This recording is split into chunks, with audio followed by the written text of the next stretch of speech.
So ayan mga kaprobinsya, update ko kayo sa aking naipon na naman. Naipon na itlog mga kaprobinsya ng ating itik. Ayan. Ayan mga kaprobinsya.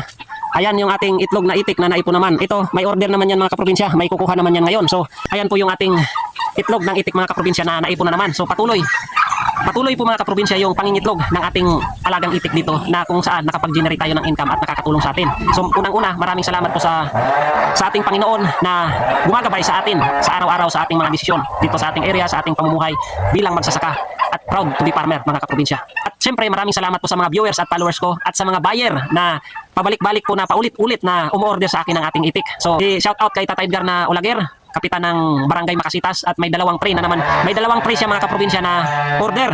At ito naman, shout out kay Nana Rakil Maimot. At kay Nana Lulit naman, mayroon din. At kay Sir RJ de Los Santos, diyan pa po sa bayan mga kaprobinsya. Marami pa pong nagchat-chat sa akin na umorder tatlong itik mga kaprobinsya. So maraming salamat po sa inyo. Isa po kayong sulid na kaprobinsya at sulid Uragon.